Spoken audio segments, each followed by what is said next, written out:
So hey everyone, it's good to be back. I'm here with Gram Pong and Cohen Colette, and today we're going to talk about Lucy, the Australopithecus afarensis, who currently is on display at ASU in the I always forget that was the School of Anthropology and Social Behavior, I believe. And anyway, so to celebrate that, also she's leaving in a few days because, like always, I procrastinate. So only 2 days left, and I figure, hey, you should probably see her because it's like imagine a celebrity's in town and you don't go see them. Like, how stupid is that?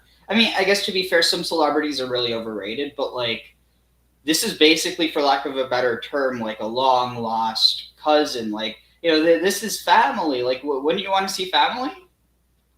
She looks pretty good for a 3-million-year-old lady. Hey, don't think about family that way. That's not right. This isn't biblical. This isn't biblical. This isn't the White House. Not yet, at least.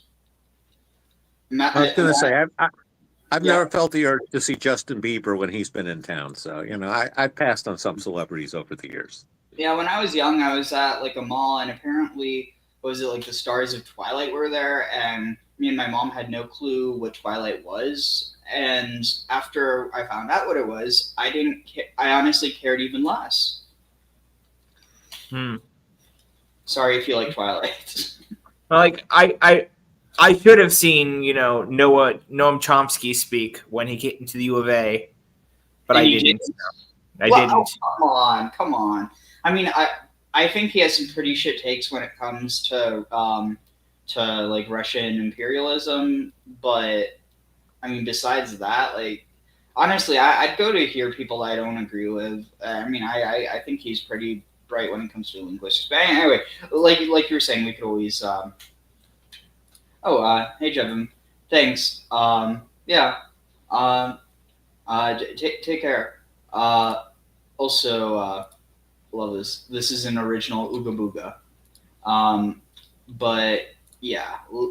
So just to give a bit of context as to Lucy, how she was discovered, and the context in which she was discovered. This is Donald Johanson. He's a ASU professor, and this was the 50th year celebration. So the Jubilee anniversary of Lucy's being, uncovered. So it's pretty big. I mean, like that's like 50 years, 50-year celebration of her returning to the land where the sun shines, for lack of a better term. I mean, she's still just bones, no flesh, but for lack of a better term, she was resurrected. She was lifted out of the underworld. Mm-hmm. Which also kind of makes me wonder, this idea of, people being preserved in the earth, even if it's not their entire bodies as was when they were alive. It very much kind of echoes this idea of Sheol or other perceptions of the underworld, and likely arose out of there. I don't know if you agree with that or not. Oh yeah, for sure. And so, like, also we're going to be touching on elements of prehistoric religion. Obviously, some of it's speculation, but a lot of it is based off of a lot of it's based off of both speculation, but also evidence that we can find. For instance, I'm really rusty because I'm not as biological anthropology is not my hard suit. But the point is that it's not just speculation. There is a lot of hard evidence, because archaeology, unlike history, is actually a science. Like you can't just throw something in a certain context and be like, oh, this is the long lost rib of Adam. I mean, you can do that, but that's not archaeology. That's Israeli archaeology. Oh, come on, they're not that bad. No, they'll say a pot is Israelite, so they can justify occupying a new piece of territory. But yeah. I mean, but what if it says on the ossuary, the long lost rib of Adam? Doesn't that make it legitimate since it comes with the documentation and authenticity? Oh yeah, of course, because no one's ever falsely documented something before. Yeah, right. Nobody has ever falsely documented something ever. Never. Never. It's never happened. Oh no! It's Jesus had 67 testicles. If relic sailors were to be believed. Oh, by the way, just in case you forgot to stream it on your end, as you're going to do that. How do I stream it on my end? It should be on the top right. Top right. It should say stream your audience. On the StreamYard page. Odd. Nope. Yeah, don't worry about it. No. Let's give me something to do today. All right. So, what was I going to say? What were we just talking about? Sorry, I got off track. Lucy. And we're talking about archaeology, how it's a science, unlike history. Yeah, I'm kind of struggling to remember exactly what it was, but I'm sure it'll come back to me. So anyway, just to hear a bit from from Donald Johanson, and I'll play a few minutes of it so you can hear his words uninterrupted, and then we'll talk about it a bit. In 1974, I was very fortunate to discover a partial skeleton, popularly known as Lucy, and she's 3.2 million years old and one of the important fossils in our very ancient ancestry.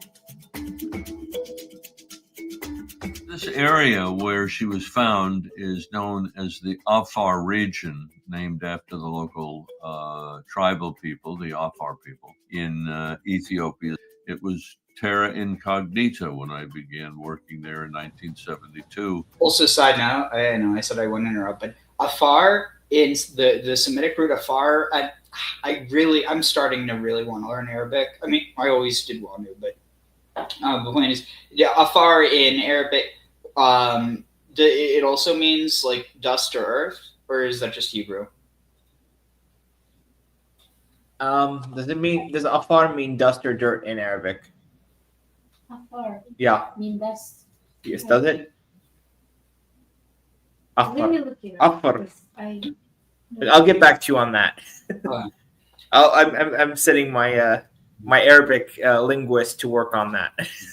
phone a friend. but yeah, so what's interesting is because the where they speak there, Amharic, or is it? I know there's different dialects, but the point is that it's also a Semitic language, and so I wouldn't be surprised if, and I'm actually going to look this up real quick. Afar etymology, Amharic. Well, they speak the Afar language is Afro-Asiatic, but not Semitic. Oh, interesting. Seems like it's a city. Just a minute. Let's see, Afar. Oh, dang it! It's going to give me the word. Wait, Saho Afar etymology. All right. Maybe let's get back to that later. Let's talk about stuff that's actually interesting. Oh, here. Well, I found this. Oh, that's interesting. Latin terra, Africa terra, but they took it from Afar, African. So it's probably connected because, derivation of a Phoenician cognate of Arabic. Afar, yeah, apparently it's in Arabic as well. Dust, earth is tempting. Okay, sorry, I just wanted to address that. But it's interesting because the land is very important to them there, and like you even have this idea, in different parts of the world. For instance, in the entire region where like you have Adam, which is a reference to all people who are from the tradition of being descended from Adam, but more so because Adam is from Adamah, from the earth. Mm-hmm. And you have very much like a bunch of peoples, they literally call themselves like earth people because they connect with their land. Interesting. That They use what? 3 million years was a real barrier. If you look beyond 3 million years, you'd find literally a handful of fossils. We really didn't know who those very ancient ancestors were. I don't think I really understood the impact it would have. We knew that it was a extraordinary find. We're happy when we find a little piece of jaw or part of a skull or whatever. But here you had parts of a skull, you had a complete lower jaw, you had parts of arms, parts of the rib cage, parts of the backbone, a fairly complete pelvis, and a tibia or a shin bone. We knew that just because it was so complete, it was important. But I didn't realize that it would actually launch a new species until 1978, when it was announced as Australopithecus afarensis. So here is the knee joint I found, and it's identical. This is the bottom end of the thigh bone, and this is the top end of the shin bone. And this is identical to the knees that an orthopedic surgeon puts in as a transplant. And one of the first people I showed this to was an orthopedic surgeon. And he looked at it and he says, well, it's identical to a modern human knee. So that meant certainly that this creature was bipedal, upright walking. There aren't many bipeds on this planet. Certainly with so that means we know that she swung, so we know she swung both ways. I'm joking, I'm not that stupid. I think Diogenes would have a lot of fun with Lucy teasing Plato. What is that? There's an old saying about Diogenes. So Plato was saying, well, he's trying to define what a human is, and he said, okay, it's a featherless biped. So Diogenes busts in the room with a plucked chicken, and he said, behold, the man of Plato. And then Plato had to amend it. Oh, it's a featherless biped with broad, flat nails. Well, that's what Lucy is. So I think Dad just would get a kick out of it. Diogenes' man is actually a woman. Lucy would certainly be an upgrade for him over the dog he's usually with. So. And she's smaller, so she could fit into his terracotta pot house.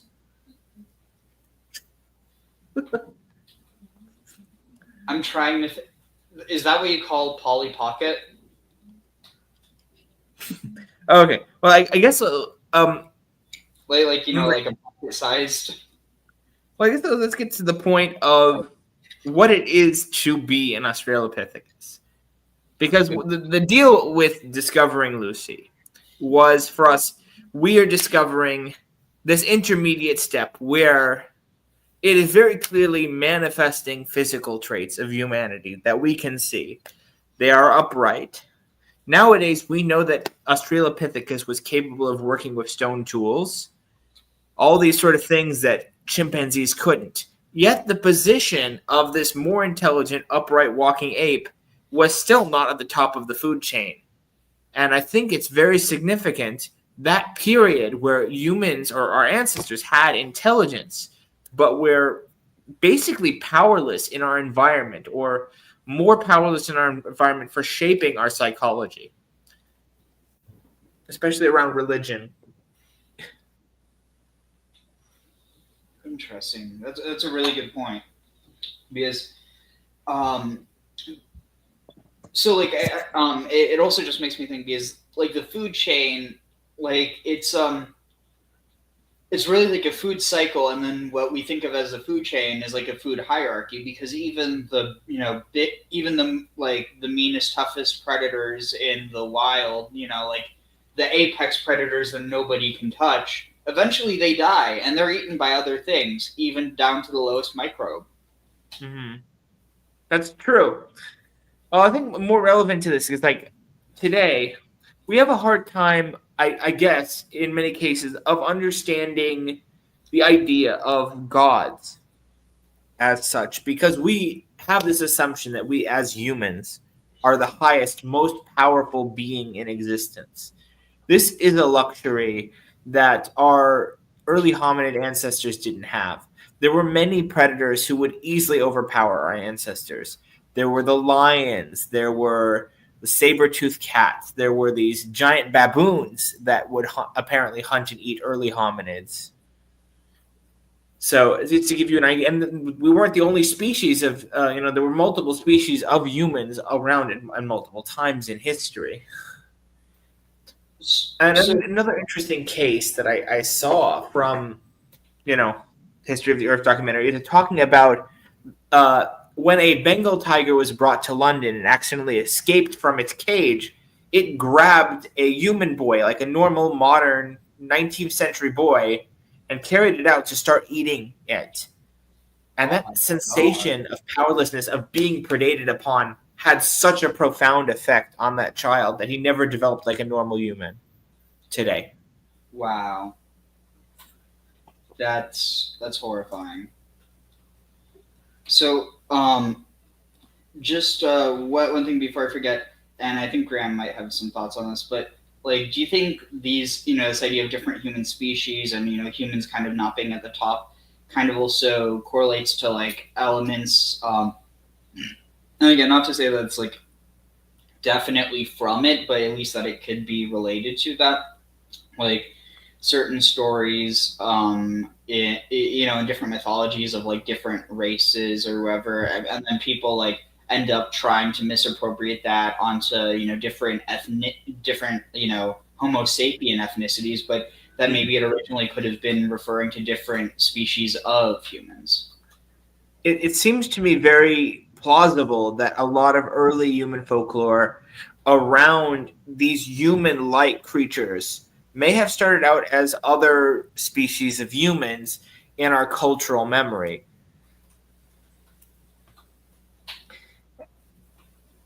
Graham, any thoughts?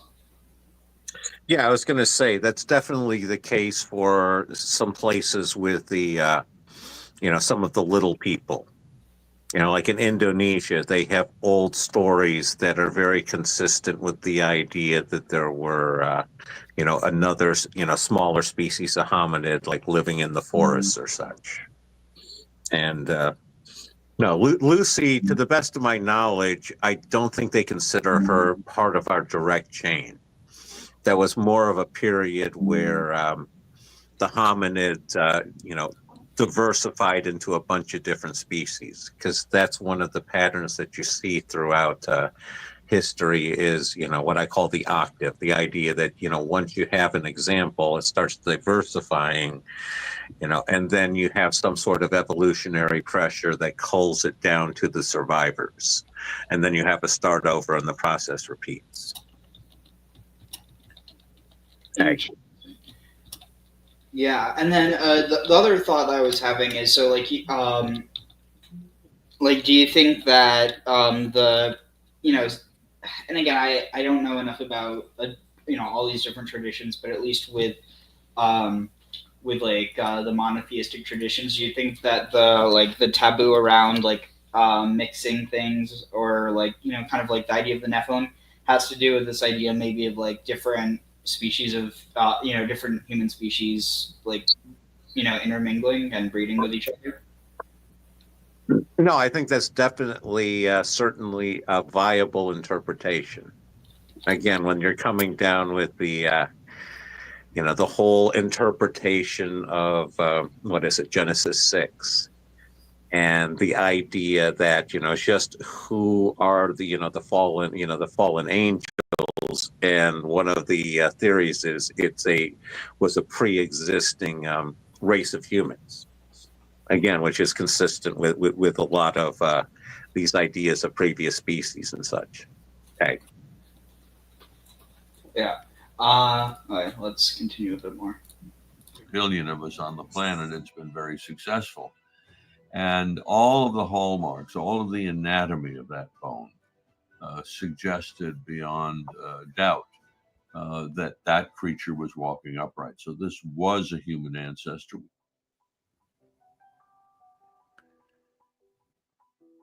She was given a name, Lucy, as I said. We were listening to a Beatles tape the night of discovery. Lucy in the Sky with Diamonds was the song playing, and I thought she was a female because she was so small. And so she was reconstructed as being about 3.5 feet tall, which was very short. And the question was she a child? Well, we know from the lower jaw that the third molars are erupted. Details of the teeth in where my finger is pointing, particularly this, what our dentists call the bicuspid, are features. It's oval shape. It has only a single cusp. Those features are very ape-like, and we had never seen that in other jaws of Australopithecus. This is an early reconstruction of her cranium. We now have complete skulls. All the black here is reconstructed. I'm sorry, but the fact that the black reconstructed part, it just reminds me so much of a giant bowling ball. Like the how you have the 3 holes. Well, I mean, maybe the original bowling was people just rolling the skulls of their enemies to knock over, other bones. Yeah, and whenever they get a what's the term, like a strike? Was it like strike? They can say "ooga booga." Oh, oh yeah, wait, you can't forget this. Oh, ooga booga. Oh, too much pea soup, big heartburn. But it pretty much is identical to the more recent discoveries of a male and a female skull. And it's quite ape-like, with this very low forehead, and most obvious is this very projecting face. Darwin and Huxley wrote about these things. They suggested that the deeper we go into prehistory, if we indeed did have, as they proposed correctly, a common ancestry with the African apes, we would look more ape-like. So that confirms, to a large extent, what they were suggesting. And the fact that they suggested that if they are more ape-like and more similar to the African apes, that the oldest ancestors would in fact be found in Africa. And of course, that's the case. During the first half of the 20th century, there was a major debate among anthropologists as to whether or not we stood up first and then brains grew, or we had larger brains and then moved out of the forest onto the savannas and then began walking upright. And this shows us very clearly that upright bipedalism, upright walking, precedes brain expansion. And in fact, there are some specimens from Kenya that take us back to 6 million years, and those leg bones appear to have been from an individual who walked upright. So you had quite a long period of upright walking before you had significant brain growth. Not that bigger brains are more intelligent, but certainly with more neural connections and so on, you become a more creative species.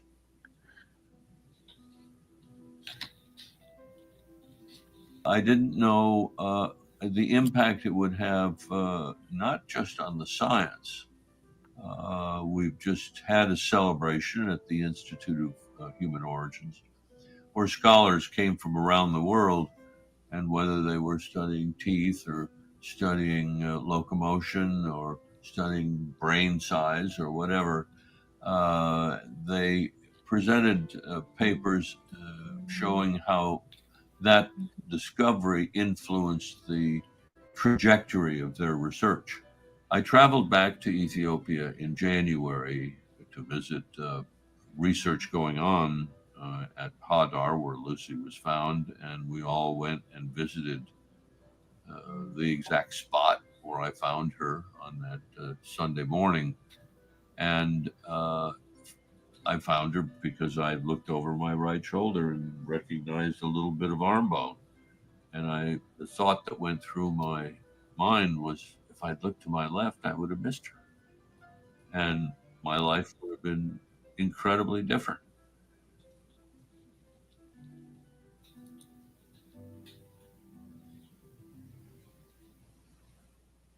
Interesting.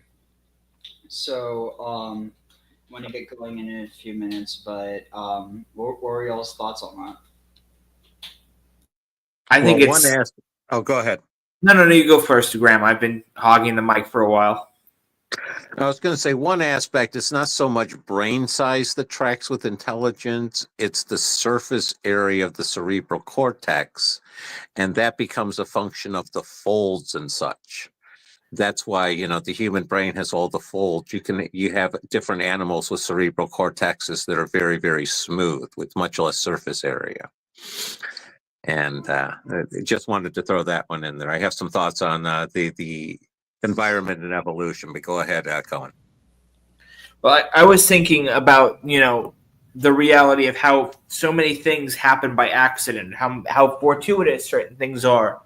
But you also have the opposite problem. We have the reality that so much exists that we haven't discovered. That just kind of made me think, based on how it's just a complete coincidence that he happened to be stumbled on this thing at that time. If he hadn't stumbled on that thing at that time, would anyone have ever found this particular sample? Would this discovery have ever been made? That's the interesting thing for me. And how many things are never going to be found because, the guy who was there looked right instead of left or something. Interesting. So, yeah, I mean, that really does feel kind of like either just completely random chance or eerily fateful. You know what I mean? So like I wonder where like probably with Greek, I know they had like muses for that, but did did a lot of ancient people have like gods of gods of history or the past, like in a way that to help them reflect on it, or do you think it was just kind of ancestor worship and that was?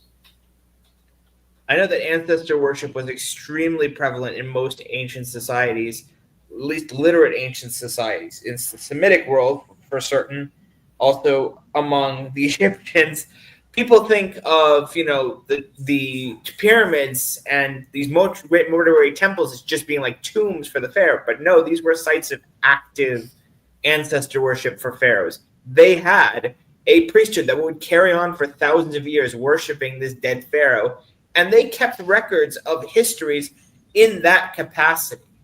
History at its root is deeply rooted, is deeply tied to this ancestral cult. And I think the psychology of history around the reverence for history, perhaps, all the pathological side of history comes from that as well. People should have reverence for history. To go Jungian for a second, if you look at the gods as, basically archetypes of the collective unconscious, in essence, the gods are our past. They're part of our collective past, and there's just, they erupt into, conscious manifestations that we give different names for. Egg. Yeah. Sorry, I'm just I just need to do one thing real quick, which I didn't realize how time sensitive it was. So just I'm going to find one. Oh, okay.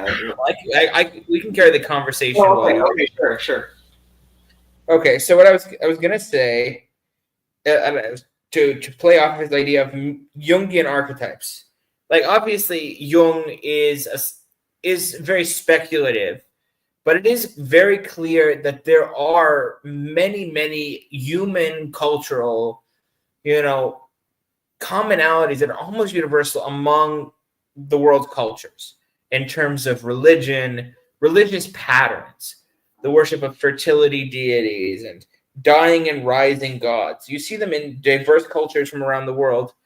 You obviously have Baal in the Canaanite pantheon and Jesus, and you have Osiris, you have Ishtar going into the underworld, but even you have dying and rising gods in Japanese mythology, and you have dying and rising gods in Mayan mythology. You have the hero twins who go into the underworld to rescue their father from 7 death.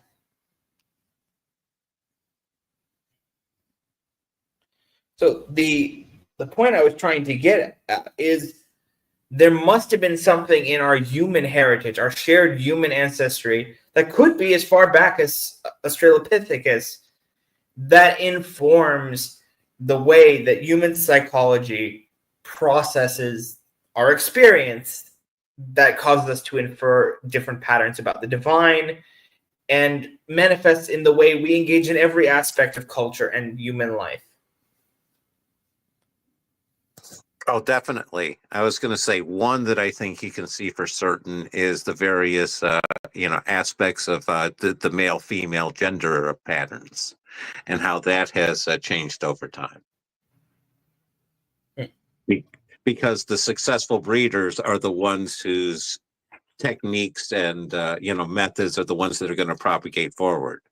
So you definitely a strong, correlation and continuation over time. Tag. Yeah, well, I mean, for like reproduction, yeah. And almost every religion that is a natural religion is a religion that forms out of, a desire to explain the natural world, has to have some explanation for what, and some recourse for this very, very important thing, which we as modern people have a hard time sometimes understanding, which is fertility. But living in another culture with a different economic system, because like in the modern day West, people have gotten used to the idea that when you get old, you get shoved in an old folks' home. The state takes care of you with pensions, social security, etc. But back in the day, and in most cultures around the world, if you want to be taken care of in old age, you have children. It's obligatory.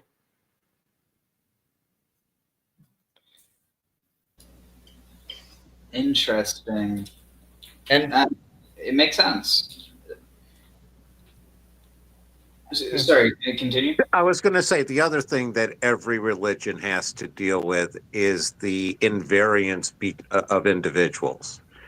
Every individual goes through a lifetime. You're born, you grow up, you go through puberty, become an adult, you go do your adult stuff, you get old, you die.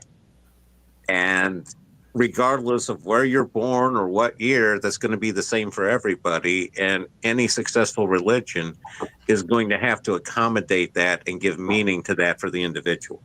Mhm. Is that only natural religions? Because you could argue there's like absurdism, and then people with that, I mean, like, what's the absurdist cult? I forget what it's called, but you know what I'm talking about? I don't know really what you're talking about. When I mean like an unnatural religion, I mean a religion that rather than drawing on the lived experience, rather it draws on wishful thinking. I consider the Abrahamic religions, with their belief in divine justice and eternal life after death, eternal reward, eternal punishment, to smack very heavily of wishful thinking and perhaps a con game. That's what I see that as. Do you mean Compared to other religions, which are more like you act as an intercessor rather than you simply obey and then you expect your reward like the good little boy you are.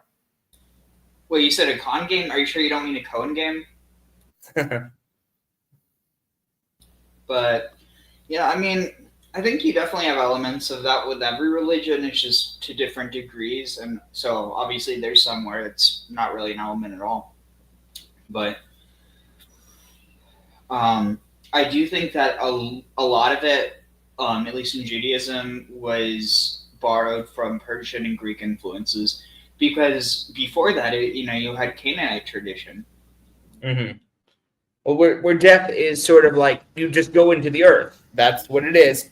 And it's very naturalistic. They don't bother themselves, in the original Israelite religion, the original Judaism, as to what happens after death. Because they see what happens after death, and they don't want to speculate, And they don't really want to talk about it because it's kind of depressing.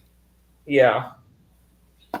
But yeah, like you have the euphemism. He went to sleep with his ancestors, and basically, referencing the idea of like someone's body being taken to a family tomb, and then after a year or however long, they take the bones or the remains out, and then they properly bury them.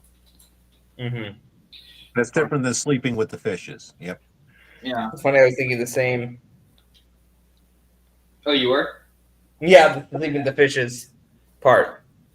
Great minds. And you're gonna sleep with the fishes with my new Finding Nemo bedspread. Yeah, no, I blame a lot of that on basically the priesthood hijacking, the natural religion and using that for their own power and, basically setting themselves up as the gatekeepers between the individuals and the divine. Oh, for sure. I mean, the very origin of Judaism as we understand it comes from the priesthood of one specific cult in Jerusalem conspiring to achieve their supremacy and destroying their own kingdom in the process. Where are we talking about the Second Temple era? Sorry, there's a lot of times that happened. Mainly the end of the First Temple era, the time of Josiah and Hezekiah, where they have the priesthood of in Jerusalem trying to eliminate a rival, perhaps, and they make any attempt to essentially engage in the real world geopolitical struggles as, oh, you lack faith in God. And they're manipulating this child, king, and it's, oh, you're so righteous. But he erred when he tried to actually do what a king does, which is govern his kingdom instead of them, governing his kingdom and leading it into its destruction. That's far from the first time you have a bunch of priests take For control sure. of a child who all of a sudden inherits a throne and basically, does that same sort of thing. You see that in China. You see that in every continent. Children are easy to manipulate, and they're easy to, pass off as being righteous. But innocence and righteousness is not the same thing. And that's a place where you have a lot of female influence on history that people don't realize, because so often with the underage rulers, you have the queen mother as the regent running things. Mm-hmm. The Cersei Lannister of history, like Wu Exactly. Zetian in China. And I think it's interesting how much modern historiography has worked to kind of redeem these demonized queen mother figures as if, they should be girl bosses. But the reality is, all it says about a society that's governed by a woman in these patriarchal ages is not that men and women are equal in these societies. It's just class differences make so much of a difference that they'll choose a woman over a lower class individual. That's what it means. It's often situations of crisis or emergency. Yeah, as well.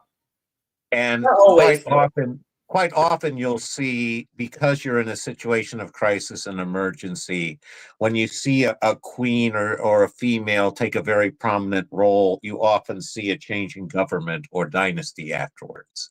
Mm-hmm.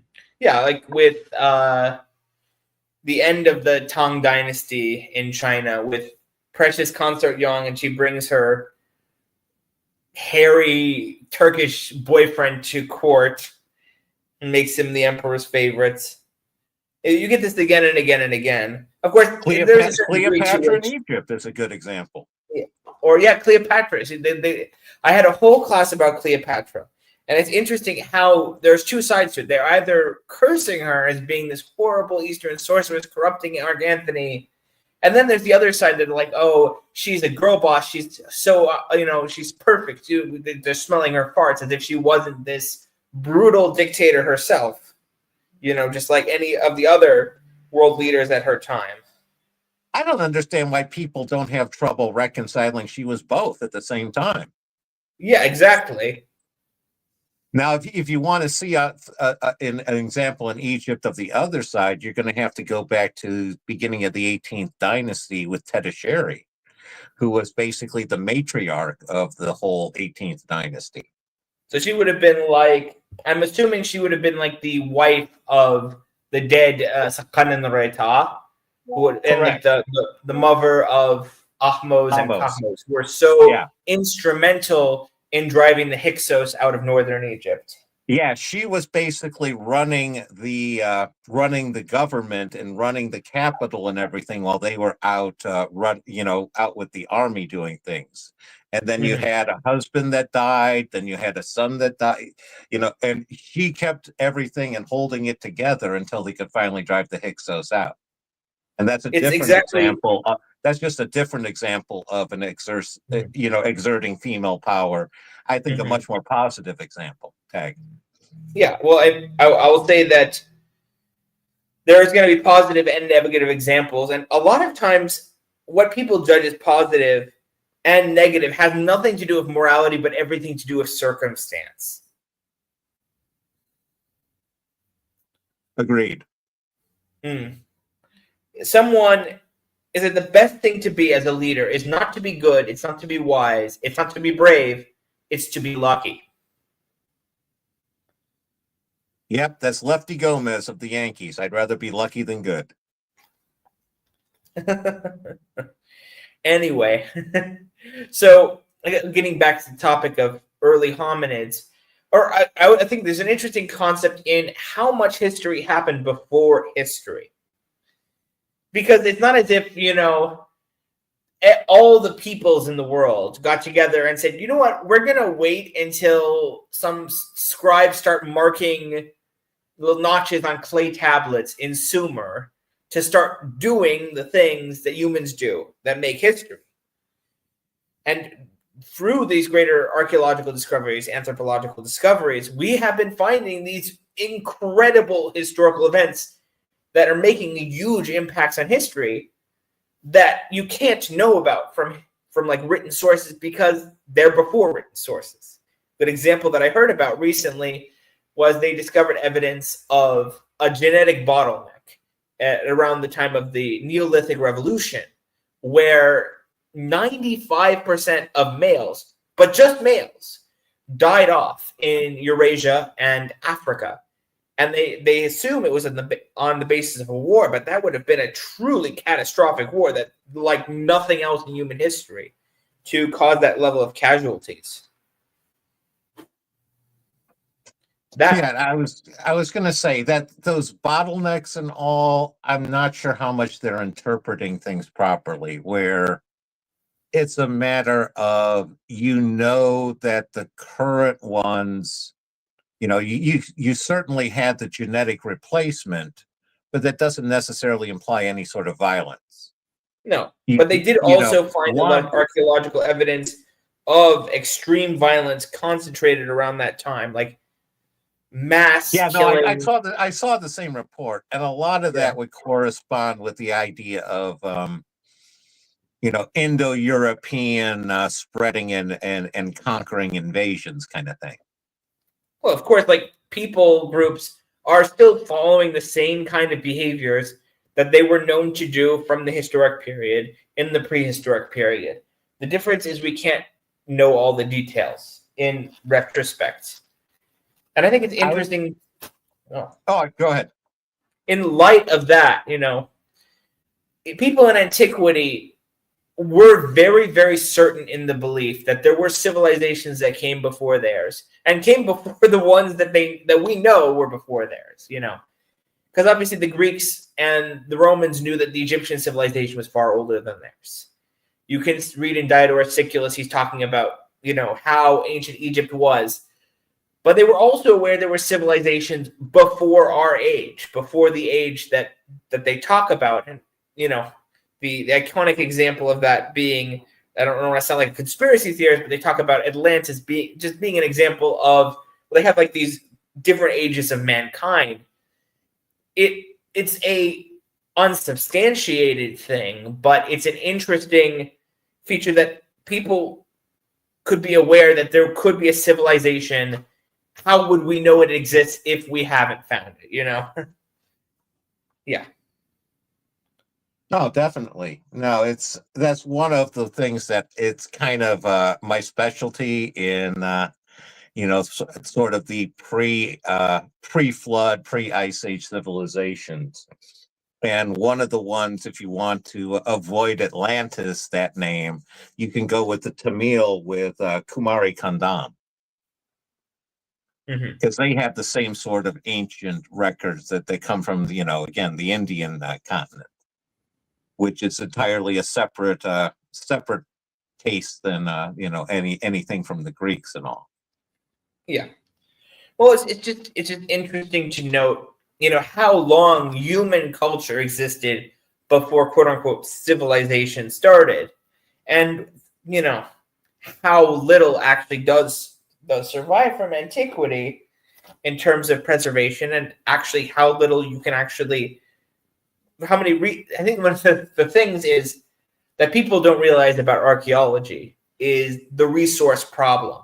There are many, many sites that archaeologists know about, and they don't investigate because they know if they start digging there, they'll give it away to the grave robbers, that there's something there to dig up, and if they start digging, that they'll only start digging and use the resources that they don't want to use if it's already become aware, that the grave robbers have already become aware And there's also like the question of like all the antiquities floating around on the market that are not available to academics, broadly speaking, but are on, in private collections. All that information, the provenance and all these things get lost as looters sell to private collections, and you lose any sort of information around that. People don't realize how big of an issue that is.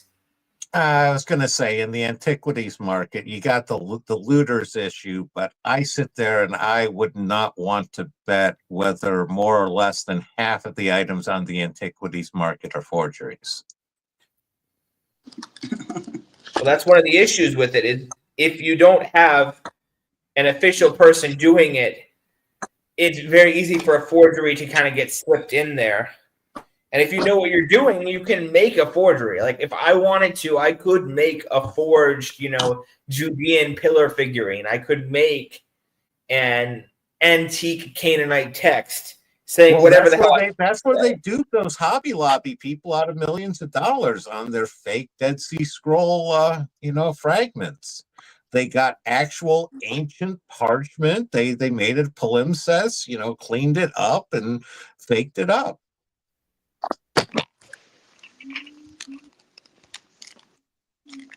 And again, I don't know if you know Kip Davis, but he was the one who had to break the news to him. You got taken for all those millions.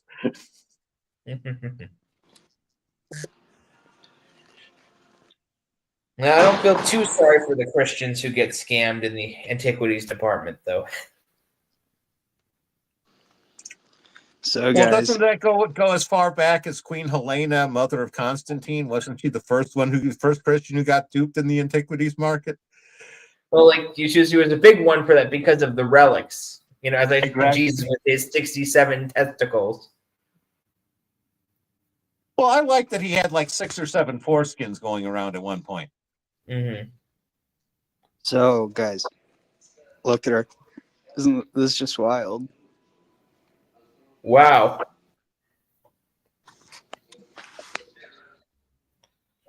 Hey, Lucy, you look like you lost a little weight since the last time we met. How's the new diet treating you? No, I remember when she came out of the ground. Wait, like I don't remember. You remember fattening. Yeah, I don't remember when she went in the ground. Though. You're not that old. No. Let's see. So, there's Hadar, the region where they found her in, I think the Afar Triangle. He said. Let's see. Where is it? All right. It's question: was there any? Okay. Let's see where. I should probably start from here. So, question: why was Lucy famous? There have been other significant discoveries of early human ancestors, but 50 years later, I should probably read the discovery first. See, it's not very clear where you start. You know what? Oh, here. On the hot Ethiopian morning of November 24th, 1974, Donald Johanson, Institute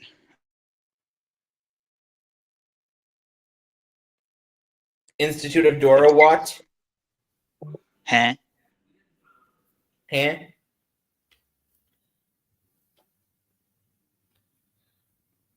Lying on the ground.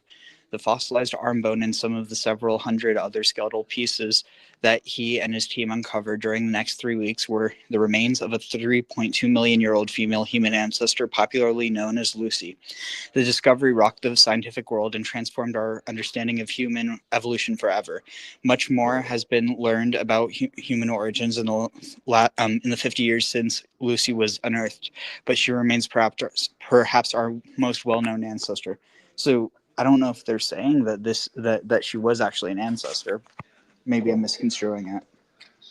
But let's see.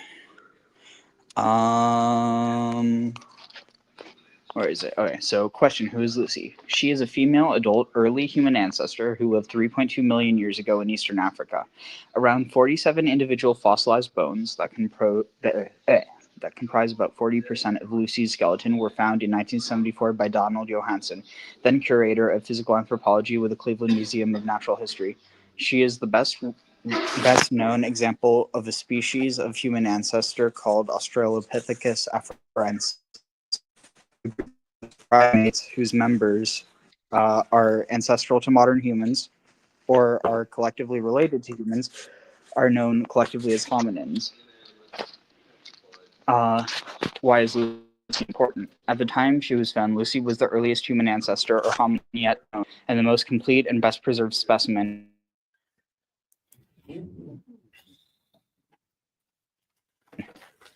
Her small sized skull showed that upright walking developed in human ancestors before their brains began to enlarge. Her discovery helped Johanson and colleagues identify Australopithecus afarensis as a new human ancestral species. Lucy and other Australopithecus afarensis fossils forced scientists to rethink how human evolution progressed and rearranged the human family tree to redefine relationships among other human ancestor species.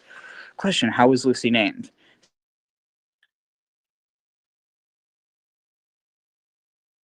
Beatles album Sgt. Pepper's Lonely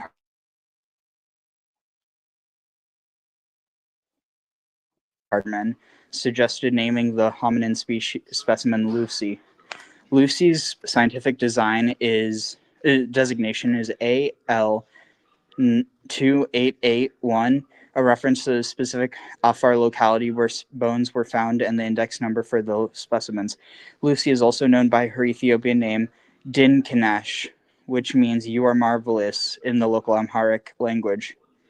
I'm trying to think if I can't find any roots that I recognize. But anyway, question: why was Lucy famous? There have been other significant discoveries of early human ancestors, but 50 years later, Lucy remains an international cultural icon. This identification is due to her popularized name, that she represented an entirely new species, and that she was discovered at a time when human origins research was an emerging and exciting subject in the news media. Donald Johanson is also a prolific writer and speaker whose accounts of Lucy's discovery captured the public's imagination. So it's pretty interesting.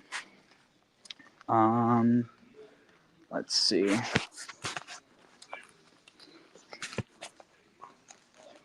Here's a video, but yeah, I think we saw that. Yeah. All right. So, question: who is Dr. Johanson? When he discovered Lucy in 1974, Johanson was a 31-year-old associate professor of anthropology at Case Western Reserve University and a recently hired curator of anthropology at the Cleveland Museum of Natural History. Interesting. My grandparents went to Case Western Reserve. The discovery catapulted him to international fame. Johanson left the museum in 1981 to start the Institute of Human Origins in Berkeley, California, which joined Arizona State University in 1997 as a research center of the College of Liberal Arts and Sciences. Johanson made additional significant fossil discoveries and research contributions throughout his career and has written several popular books about Lucy and human evolution. Don Johanson and geologist Maurice Tayeb at the Hadar camp after the discovery of the quote-unquote first family. So this is the Afar Triangle. I wish I could make myself bigger on this, but I don't know how, because it's because I'm not logged in on my main account, which I don't know how I'm going to stop the stream when I'm done, but whatever, we'll figure that out when we cross the bridge. So this is this is Hadar. So wait, where's the actual triangle?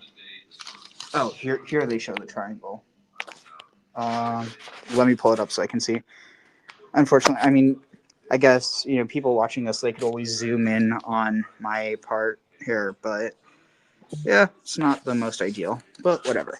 So, question: the fossil skeleton was found in Ethiopia in a region, or question: where was Lucy found? The fossil skeleton was found in Ethiopia in a region known as the Afar Triangle, and specifically in an area called Hadar.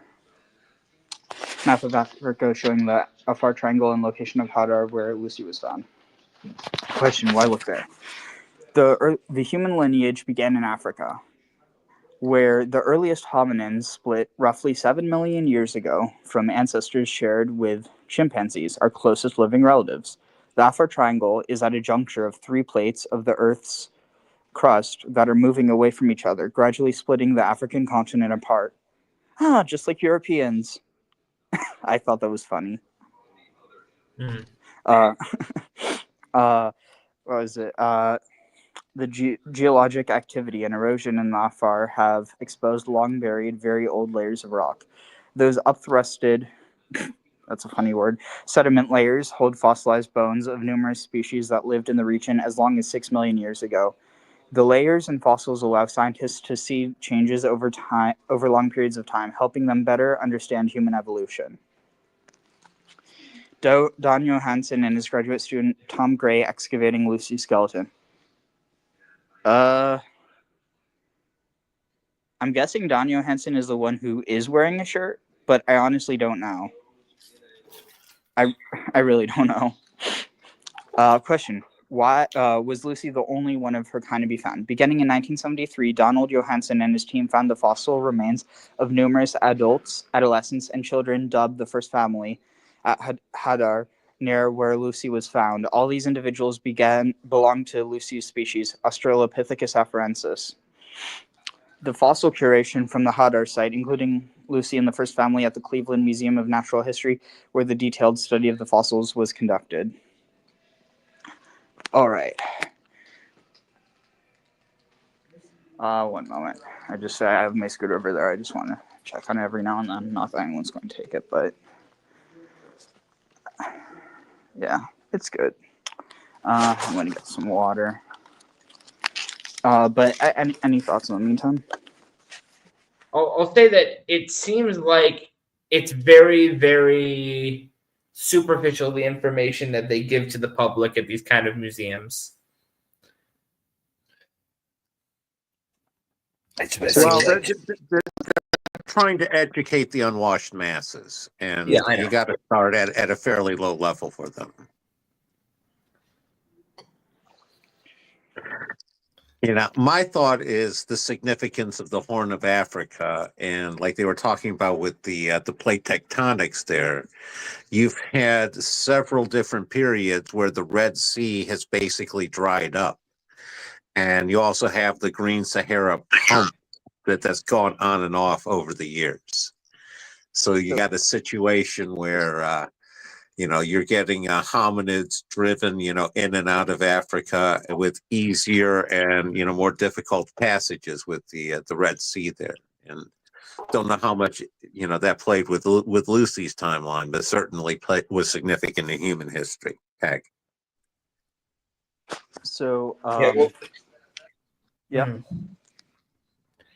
I think the interesting thing about it is that obviously this region is in what's called the Great Rift Valley, and so many cultures around the world have mythical stories talking about human beings coming out of a cave, coming out of a canyon, kind of like mirroring childbirth from the womb, from the vulva of the earth, as it were. That was an interesting thing, that some of the earliest hominids we found were from such a location. The parallels to that. Yeah. Yeah, I was going to say, if you go back to, the last common ancestor, roughly 6 million years ago, now you're talking a very interesting period where the Mediterranean basin is dry. The Nile River is a canyon that's deeper than the Grand Canyon. And, again, if you're talking about canyons and caves in Africa and the Nile, you got a bunch of Nile caves in there, and they've all been filled in the meantime with sediment and stuff. Be interesting to see what's down there. Hey. Oh, yeah. Sure. All right, let's read a bit more. Question: what did Lucy look like? Though an adult, Lucy was small in stature, only about 3.5 feet tall. Other members of Australopithecus afarensis were taller. A partial skeleton nicknamed Kadanumu was found at a site in the Afar region called Woranso by IHO Director Johannes Haile Selassie's team, and this individual was about 5.5 feet in height.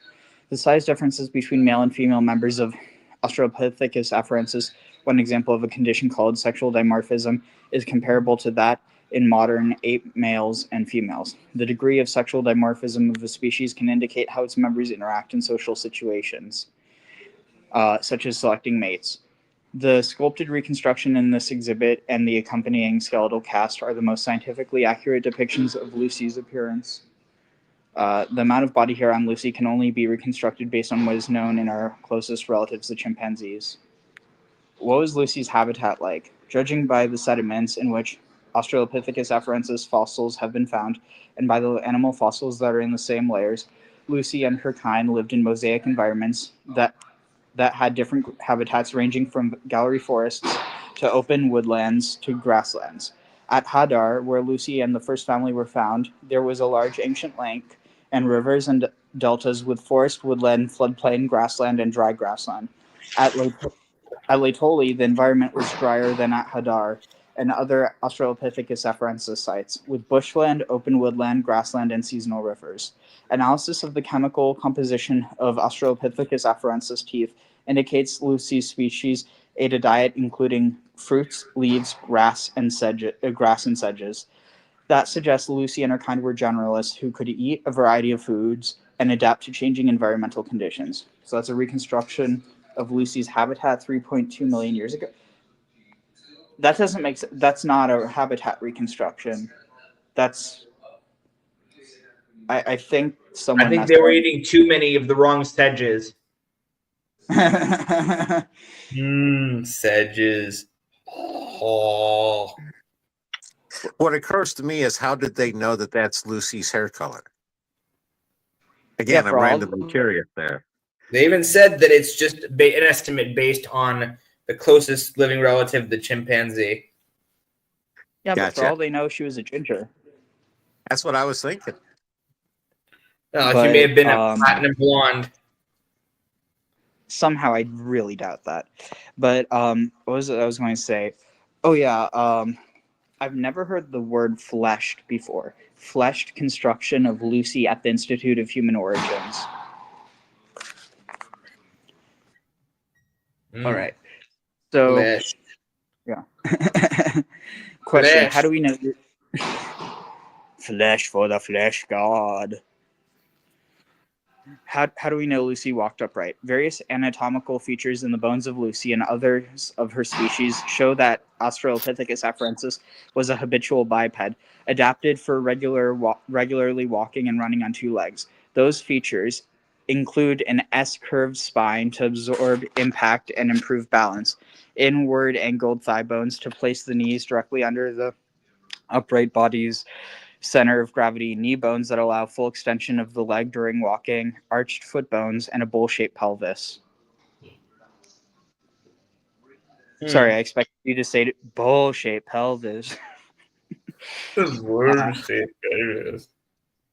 Lucy and her kind lack a grasping foot, a tree climbing trait seen in apes. The 1975 discovery in Laetoli, Tanzania, of the footprints that at least two Australopithecus afarensis individuals left in a 3.6 million year old volcanic ash further solidifies the case for upright walking in Lucy's species. Testing. One moment. Let's see. So, one second. Let me get some more. But what do y'all think? About Lucy? Oh, no, just in general, like, of the exhibit. I think, like, looking at it, it's like you go there, oh, I saw Lucy. It doesn't give you a greater insight to see it. That's the interesting thing about so many things, is you have access to information about different things nowadays, but it's always very, very limited, just to say, well, this exists, so you can see it, but you don't actually get any insight without, really going through the paywall of learning everything. That's interesting to Yeah, me. it's like you need that sort of sunk cost in order to really get it. Yeah, I remember when I was in occupied Palestine when I was visiting Tel Gezer, and the signs that they put up about the site and its history, and how they would sort of like be very, very, very minimal in their information, and sometimes they would even give completely incorrect information or Oh, misleading do you mean information. how I think is it Helena of what was the kingdom? Oh my God, how am I? The one kingdom that the royalty converted to Judaism. Maybe Helena not of Helena. Adiabene or Are Osirian? Yeah, are yeah, Atiabene. Adiabeni or Yeah, Comanche, that yeah, general area, or you're talking the yeah. Khazars later? No. I'm talking about Adiabene. So apparently, from what I've heard, her tomb is the one that was like quote unquote misidentified as Absalom's tomb. Hmm. Well, they also identified her palace. She had basically one of the biggest palaces in Jerusalem during the Second Temple period before the fall. Let me guess. They say it's Herod's. No, they say it's hers. Oh, Yeah. okay, good, good. They better give her the credit she deserves if it is hers. So, let's see. Lucy had a pelvis that is short and broad, like in humans. Chimpanzees have long and narrow pelvises. Lucy, like humans, had increased valgus carrying angle to ensure that the knee is brought well under the body during bipedal walking. Interesting. The femoral shaft in femoral shaft in chimpanzees is at right angle to the knee. So here you can see the comparison of let's see, Lucy is in the middle, human is on the right, and chimpanzee is in the left. So it's almost like I honestly don't know what to make of this because, like I said, biological anthropology is not my strong suit. But She hey, has eyes that folks adore so, and a torso even more so. let's see. Reconstruction of Lucy or Dinknesh. Uh, this 3.2 million year old female belonging to the species Australopithecus afarensis was discovered in 1974 by IHO founding director Donald Johanson in the Afar region of Ethiopia. Reconstruction by paleo artist John Gertche. Or Gertch. Or Gorsche. I don't know. Could be pronounced any of a million different ways. I really don't know. So, question: how did scientists determine what Lucy was?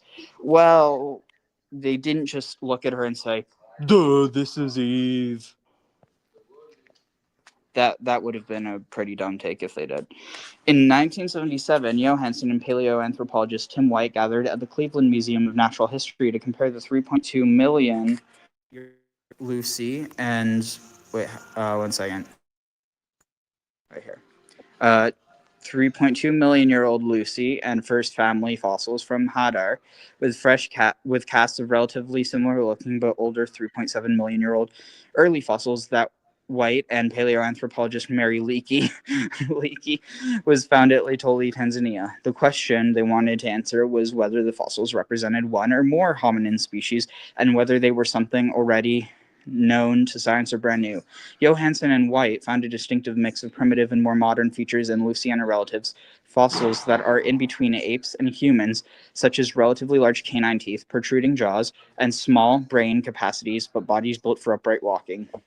After more work, Johanson and White and French paleoanthropologist Yves Coppin declared in 1978 that the Laetoli and Hadar fossils, including Lucy, were a newly identified hominin species, Australopithecus afarensis. Looking at newly recovered hominin fossils brought down to Nairobi by Don Johanson from Hadar in 1973 at the Old Center for Prehistory and Paleontology at the National Museums of Kenya. From left to right, Tim White,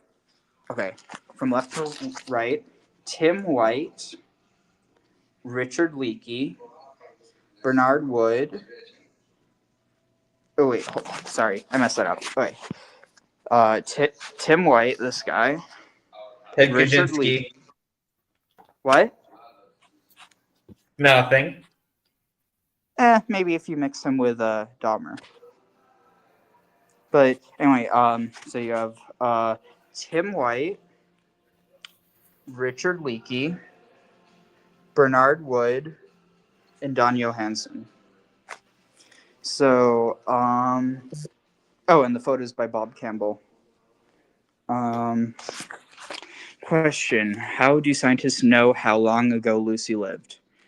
The sediments that are that contained her fossils were sandwiched in between layers of volcanic rock. Yummy volcanic sandwich. From eruptions that occurred before and after she lived.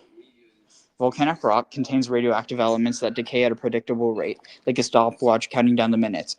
Measuring the remaining amounts of radioactive elements lets scientists determine how long the decay has been going on, which yields the rock's age and provides an age range for the fossils. Geologists Maurice Taieb and Jim Aronson in the field collecting samples for dating. With them are Don Johanson and Atto Bekele from the Ethiopian Antiquities Office.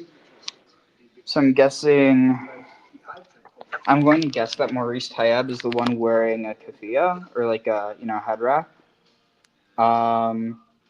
Let's see. I'm just going to guess that, okay, let's see. Maybe, so that's Don Johanson. Maybe that's Don Johanson, and then that would make that Jim Aronson. I'm totally guessing, though. And that's definitely Atto Bekele.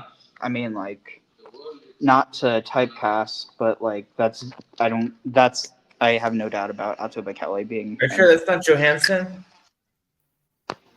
Actually, you might be right. I think this is Johanson. He looks like a Johansson to me. He has like Yeah. a Johansson kind of face. Let's see. So I read the whole thing. So, question: what do scientists still want to know about Lucy?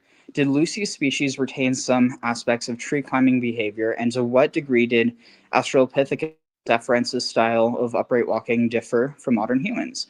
What was the degree of anatomical difference between male and female members of Lucy's species, and what does that say about their social behavior? How was Australopithecus afarensis able to coexist with contemporaneous early hominin species? What were the precise so this is what scientists still want to know about Lucy. Sorry. How was Australopithecus afarensis able to coexist with contemporaneous early hominin species? What were the precise ancestral relationships of Australopithecus afarensis and the hominin species that preceded and followed it? When and why did human-like upright walking evolve? Now, question: what does Hadar look like today? When Lucy and her relatives lived in the area known today as Hadar 3.2 million years ago, this region was much more conducive for life, with woodlands, grasslands, riverine forests, and plenty of water sources. Many animals lived there alongside the hominins. Today, Hadar has become drier and more desert-like. After Lucy's time, around 2.9 million years ago, grasslands were expanding, and woodlands and forests were disappearing largely due to global climate change and other factors related to the expansion of the Rift Valley. Question: where are the original remains of Lucy and her relatives? Wait a second. The Lucy fossil skeleton is in Ethiopia, where they are kept at the National Museum of Ethiopia in the capital Addis Ababa. So I just You want to got say, scammed. yeah, I just want to say, first of all, that's where they should be. Like, I think that, colonialism and neocolonialism is still very much alive within Oh yeah, for sure. within the museum industry. And so, like, yeah, ultimately, I do feel a little bit, I just got it. So, like, the term, like, blanked out, or whatever, like, or, people will use that, usually throw in, like, ethnic slur or whatever. Well, that's shitty to do. So I have an idea: corped out, because corporations always try to scam you. So I got corped out of this. They I mean, honestly, like I said, I'm glad that, that this is just a, replica. I mean, it's still pretty cool, because if you think about it, it's not just like, oh, they try to make it look like it. This is basically just like direct molds, or not direct molds, but I forget how they do it. Like I said, bioanthropology is not my strong suit. Can I say that enough? Yeah, it's funny because like I went to museums lately, I was at the Harvard, Semitic Institute, and they have all these replicas of these Assyrian steles and bas-reliefs. And then, like a couple weeks later, I'm in London and I see the actual things. I'm like, Yeah, I mean, that's a like, strange coincidence. yeah, they should just be honest. I mean, there's nothing wrong with saying this is a replica, like No, advertising. I knew it was. They said it was a replica.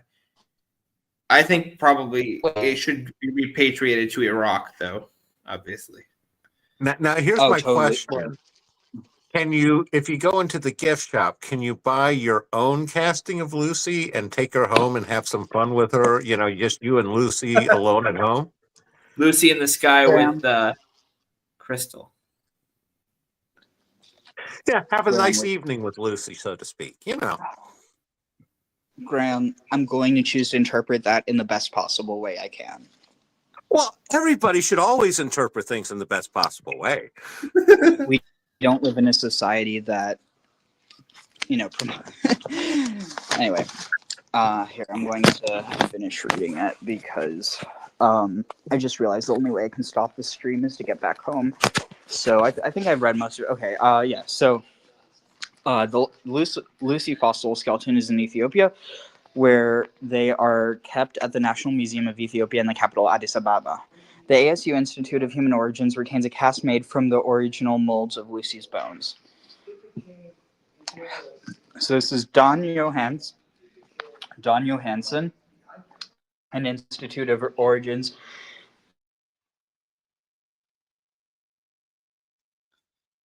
That's why. Oh no, it's a different guy, but Johanson, very similar. But okay, let's see. I don't know which one's which, but with Institute of Human Origins director Johannes Haile Selassie in the Paleoanthropology Laboratory in Addis Ababa, looking at their original fossil specimens. I think whoever did this might have been a bit tired when they wrote it.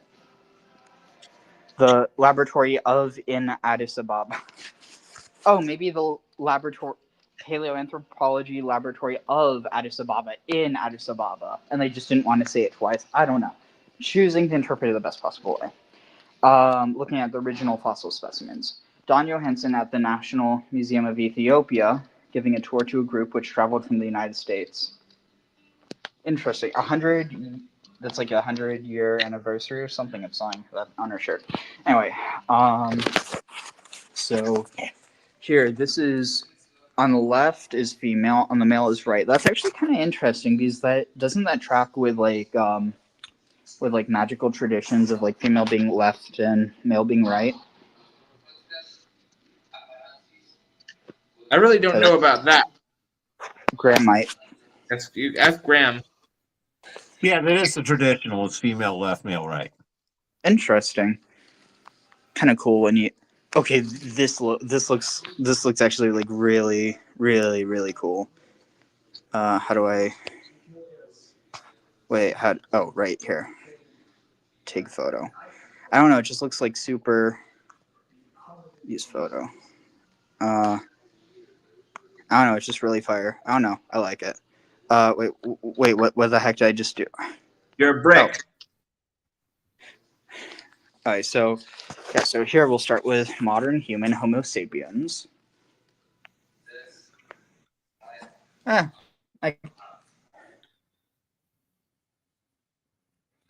Sapiens. Yeah. Really? That's I don't know a if we're great sapiens. name to give yourself. Yeah. Now, this is Australopithecus afarensis, 3.9 to 3 million years ago. Female left, male right. Oh, well, it's the same for all of them. All right, question. What was there unusually large size difference, sexual dimorphism between the females and males of Lucy species? Australopithecus afarensis. Answer. Australopithecus afarensis was not more dimorphic than modern humans. Other early hominins or living great apes, orangutans, gorillas, and chimpanzees.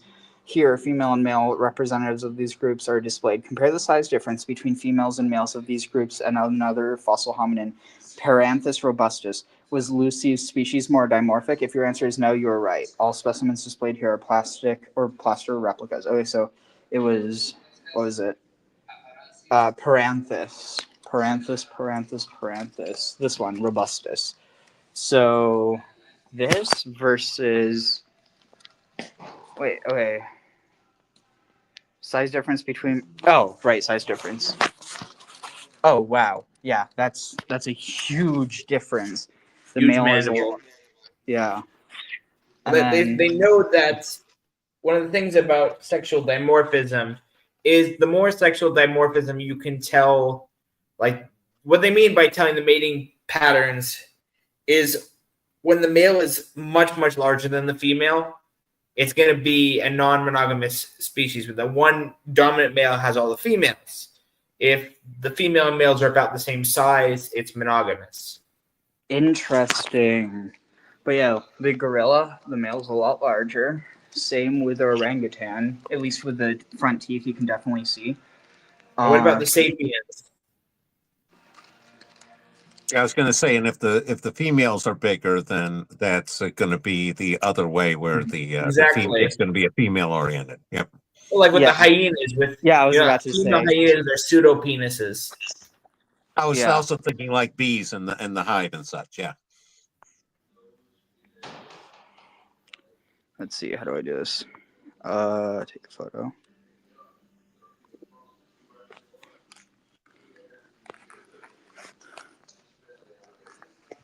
Oh wait, how do I turn this off? And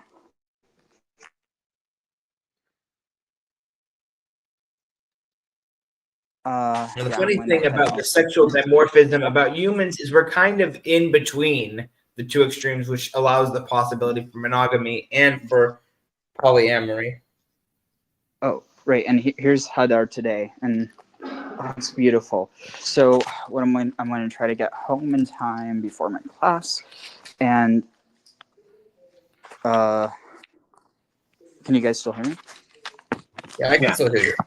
Oh, good. It told me I lost Wi-Fi or something. So I'm going to go home, and where I want to end this is to talk about Ethiopia today, specifically that region, because I know, currently there's a genocide going on in the Tigray region, right? I wasn't aware that I have being no necessarily a genocide, Go ahead. there's been a war going on for a long time between. It's a whole story actually. If you want to do a video about the history of a modern history of Ethiopia, we can do that. It's too big a topic, I think, for just the end of a video about human evolution. Oh, definitely. No, I just think that's a good kind of like a good teaser to end off on. Genocide? I wouldn't. I'm going to do more look into that. I know that Rwanda is currently committing a genocide in DRC. Wait, I thought Rwanda had gotten over their genocide thing a while back. Oh, that's just what the liberal media wants you to believe. See, the thing that really sucks about genocide is that it's not as simple as, oh, someone tries to genocide you, and so now now you have the right to genocide them. Yeah. Like, imagine if we possibly learned from our own pain. That would be nice, right? Yeah, I was just going to comment on the positive note in Africa. I saw a video about that they're what they're calling the Great Green Wall, where they're trying to institute various traditional farming techniques and such in order to stop and reclaim some of the Sahara across the continent. Oh, for a second I thought I lost my my purple sutra, and then I remembered I have it wrapped around my neck. I feel very smart right now. Okay, so that was fun, and it's kind of interesting because I'm kind of glad I didn't figure that out until the end, because I feel like, even though it doesn't really matter, it still probably would have affected my perception a bit. 1 second, I see someone, hey Joe. I'm sorry. I'm at home. I need to turn off the stream because I have to do it at home. But I'll see you. Take care. Alright. So, but yeah, I mean, like, what do you guys think? Do you think that like it matters that something like that is like, well, but it did say, I guess I thought it was just contradictory or something, but it did say something about there's no actual remains, which, to be fair, if I was paying attention, would have meant that those aren't real. But like, it doesn't. Honestly, sometimes I really think that I don't pay as much attention to things as I should. Like I'll read something, but am I actually like, like you can read something out loud, but anyway, I need to focus on driving. Yeah, no, you bring up an interesting point, Ariel. It's an example of how much are you bringing to Are you still it there? and how much is the object itself. Yeah. I mean, like, everyone can have their own interpretation of any scenario. Sorry, Yeah, I'll I mute was my noting cowbell. I was noting that Ariel's, the one way he's reacting to it as if he thinks it's real, and the other one he's reacting, knowing that it's not. And that's entirely an internal change in Ariel. That has nothing to do with the object itself. And I find that fascinating. Are you guys talking? I can't hear anything right now. We're just giving everyone your social security number. You don't know my social security number. You don't know that I don't know your social security number. Well, and I was going to say, bring it full. Go ahead. Oh, God. Oh. Okay, this is, so there's this one, really nice building, really nice people, but for whatever reason, the sewer grate right by it, like, I don't think I've ever, like, it's not a pleasant smell, let's just say that. Sounds like Morocco. Sounds like what? Morocco. First, I thought you said, sounds like they need honestly, a higher grade of person living in the sewer. It's difficult to hear because physics and wind and cars and driving and things and stuff. Well, I'm the guy who did a live with you during a literal tornado when I was on a train. Did you just say a liberal tornado? A literal tornado. Oh. Not a liberal I was one. say a liberal tornado sounds like, I guess it depends on what's a liberal. That's some malarkey. Did you have Helen Hunt with you? Hey, nope. What's the minute marker right now? Because I can't see on my phone. We're at an hour and a half. Yeah, we're at 1:33 right now, basically. Time. Like I know it's like different times based on the hour, but what's the minute?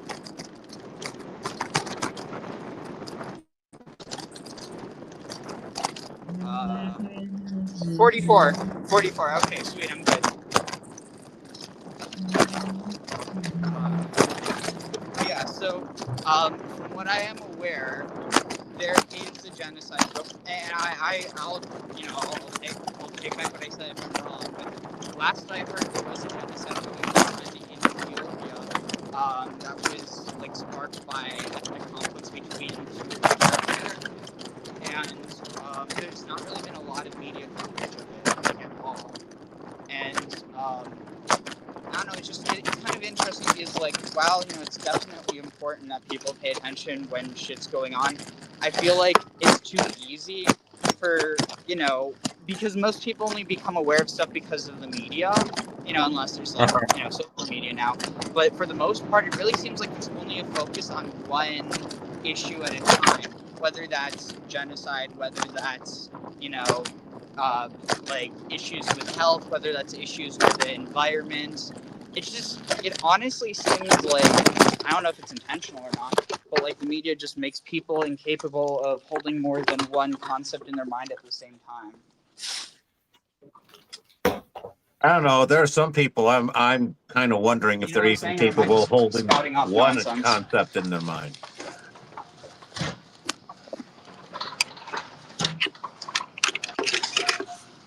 Hello?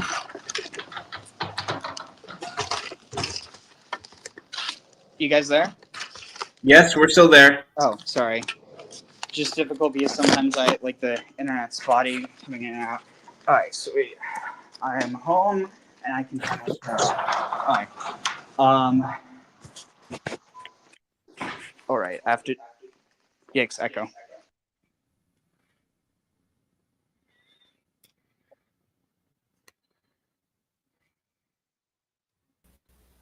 I'm in 2 places at once. No, I had that before. It happens.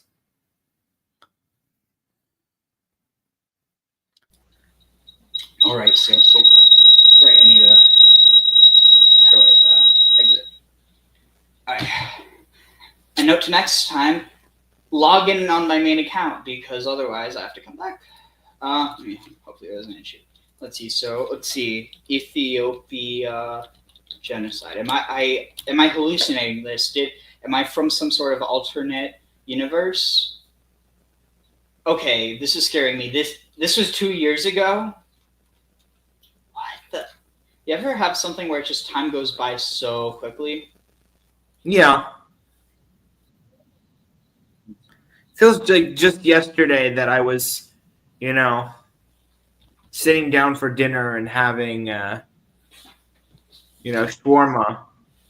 Maybe because it was yesterday. Nice. Let's see. The head of the World Health Organization says urgent action is needed in the Ethiopian region of Tigray in order to avert genocide. A civil war between the Ethiopian government and neighboring Eritrea on one side and the Tigray People's Liberation Front on the other has been fought since 2020. Violence has intensified since a truce broke down in August. Here's what the WHO chief said. This is a health crisis for 6 million people, and the world is not paying enough attention. I urge the international community and the media to give this crisis the attention it deserves. They didn't. There is a very narrow window now to prevent genocide. I repeat, there is a very narrow window now to prevent genocide in Tigray. The United Nations has warned that the fighting in Tigray is spiraling out of control and has repeated its call for an immediate ceasefire. Countless people are at risk of going hungry as the Ethiopian government tightens a blockade. Women prepare food for troops on the front line. For our safety and survival, they chant for Tigray television cameras. For nearly 2 years, war has been raging between Tigray's regional rulers and Ethiopian and Eritrean troops. The Tigray forces are practically surrounded, and Addis Ababa is severely restricting humanitarian aid from entering the area. The UN Human Rights Commission has documented the aid blockade. Their report came out just a few weeks ago, and it details for the first time very clearly the way the Ethiopian side has been using hunger as a weapon, and it, of course, explicitly criticizes that. This is Shirei a year ago. Tigrayan fighters had driven out the Ethiopian military to much celebration. Now the city, one of the biggest in Tigray, has been recaptured by Ethiopian and Eritrean troops. There is no new footage. Hundreds of thousands of soldiers and civilians are estimated to have been killed since the beginning of the conflict, largely out of the sight of the world's media. The UN says more than 5 million people now rely on food aid, nearly 90% of the population. Every third child is suffering from malnutrition, and infant and maternal mortality are also much higher than before the conflict. The devastated healthcare system has made the situation even worse. Whatever is remaining is barely functioning. And according to the original visitor, more than 80% of health centers and hospitals are destroyed. The region was already suffering from the effects of climate change. Now, with the conflict, the crisis is rapidly becoming a humanitarian catastrophe. Let's take this to Samuel Getachew, an Ethiopian journalist following the conflict. He joins us now from Nairobi. Samuel, what's the situation on the ground in Tigray at the moment? What we know at the moment is it's getting close. The Ethiopian forces are getting close to Mekelle. They've recaptured the town of Shire, which is the town that's the home of the head of the TPLF, Debretsion, Dr. Debretsion. So they're getting close. There doesn't seem to be any willingness to compromise on this conflict that began almost 2 years ago and has affected millions of Ethiopians. Even famine that really defined Ethiopia in the 1984-85 Ethiopian famine seems to be coming to this region, and that's where we are at the moment. There are reports of people being deprived of access to healthcare, we just saw, food, education, and financial aid. How does the Ethiopian government justify that blockade?